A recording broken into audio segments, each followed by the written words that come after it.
Hey guys, welcome back to the channel. Work is going to resume on the Civic today.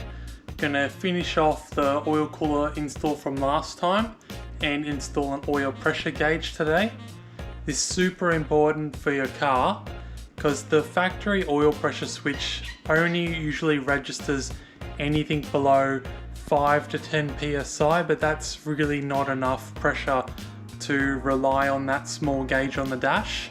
So installing an aftermarket one can really tell you how healthy your engine is or whether you're running the right weight oil as well. As your engine heats up, the oil thins out and your pressure generally drops down, so this can help you pick or choose the right weight oil you're going to use and also see the health of your engine and potentially stop your car from blowing up sooner when you see the oil pressure dropping. So we'll dig right in and I'll show you the oil pressure gauge that I bought to install today. So this is the oil pressure gauge I bought. I got it from Super Cheap Auto and I got it on special for I think $70, something like that. This is just another picture just showing you what you got in the box: the sensor, the harness, the bracket and the gauge. Then I bought this Dash 10 male to female and it has a 1/8 MPT port on the side that we can put the gauge in. Also, you're going to need some twin core wire. About 4 meters is enough. Doesn't have to be the thick amp stuff, just the thinner stuff's alright. And then here, unfortunately the video got corrupted, but I've just put it on my oil cooler in the middle of the line and I've just got the gauge angled out to the side there. So for routing, I've got the cable just coming up there along the provision for the aircon plug, and then through here next to the reservoir. Just be careful it doesn't get anywhere near the power steering belt. And then I've got it tucked underneath that harness so you can't really see it, and then it goes down under the intake manifold. I've just got it cable tied up into the loom underneath the brake booster. And then I've just gone through that middle grommet there, in through the firewall. Just comes through on the left of that coloured loom. And then underneath.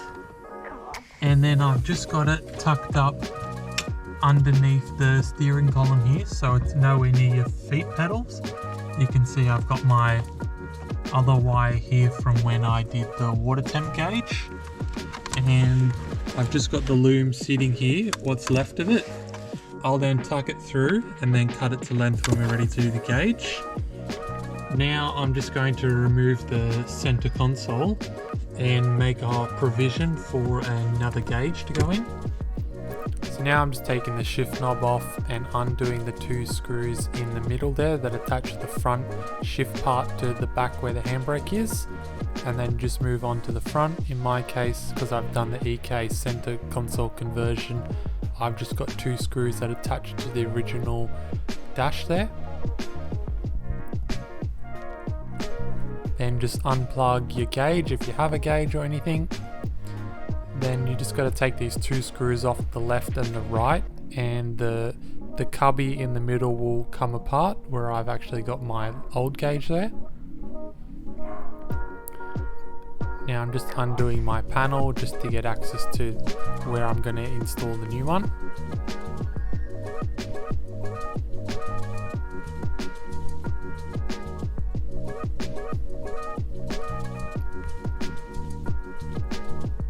Here I just got a 52mm hole saw that I'm using as a template to mark where I'm going to put the gauge. Just for reference, I've got mine just centered 10mm in from the edge. And I'm just checking I got enough room to put another gauge in the middle later on. And then I was just drilling the pilot hole for the hole saw and it spun around and the plastic actually cracked. Fortunately it was through the middle where I was going to remove it anyway. So then I just got the die grinder out and I'm just trying to cut it out as best as possible by hand.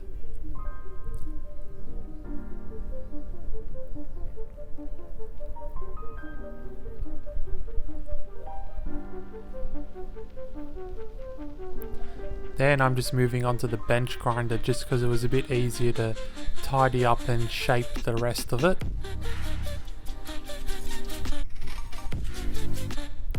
And then finally I just changed over to that like sanding bit on it just to smooth it out because it was still a bit coarse from using the bench grinder.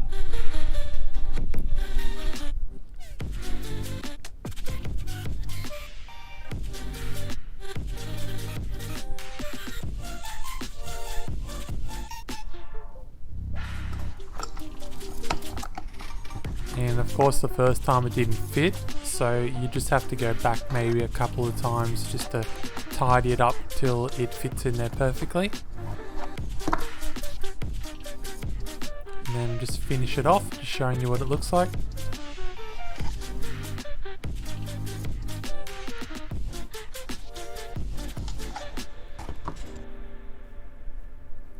Then just need to reinstall it with those 2 screws on either side.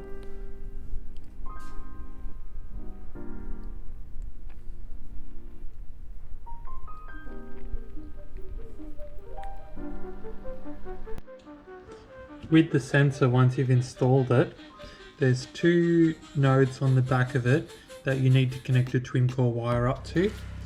So they are labeled.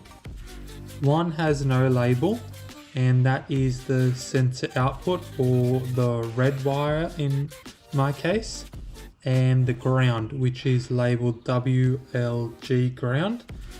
This one can go straight to the body where the gauge is, but when you're installing the gauges, it's better to have the ground on the same source that the harness for the gauge is installed to, just because the continuity in the ground can be slightly different depending on the resistance of the chassis.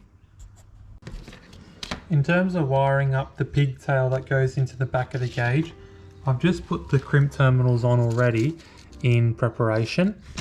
So the black is the ground. I've put a ring terminal on so I can attach it to a bolt or screw for the ground. The green is the sensor input, so I've just got a female on that. The orange is a constant 12 volt from the battery. The white and the red is the ignition source and the illumination, as you can see on there. I've actually just put them together, so when you turn the ignition on, the light on the gauge comes on straight away. This is just easier than having to find the actual wire for the headlight, and most of the time when you're driving the car during the day, you probably want the light on anyway so you can actually see the gauge. So they're all good to go into the car, and that will plug into the back of the gauge. So just running through the wiring in the car, these 2 wires here I've got from the back of the radio. This one is the ignition power, and this one is the constant power. And then in terms of ground, I've used this bracket with a self-tapping screw in there. This was our wire from the engine bay. So we got one going to the ground and the other wire going into the harness. The ignition power, the constant 12 volt power, and that's all you need. So then I've got my plug for my oil and my plug from my water temp, and now I just need to install the center console back in and plug these in and power on the car and see if they work.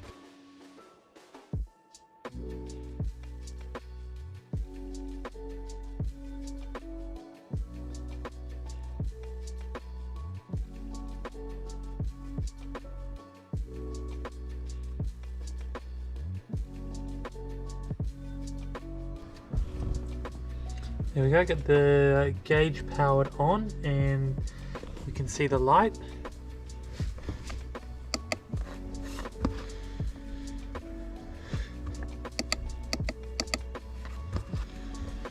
So we're going to start the car and see if we have oil pressure.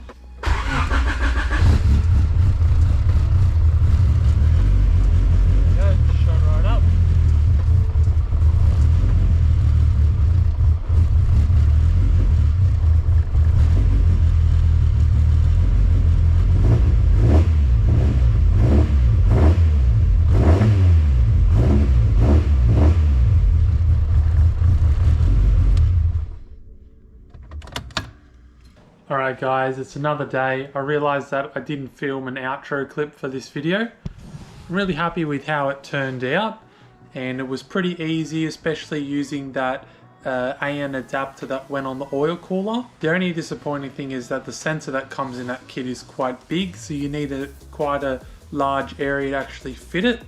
But the kit is pretty cheap. It comes with the gauge and still have to buy the wire, but I'm pretty happy with how it turned out. If you buy some digital sensors, they are a bit smaller if you want to use with another gauge. Like, comment, subscribe, and I'll see you for the next video.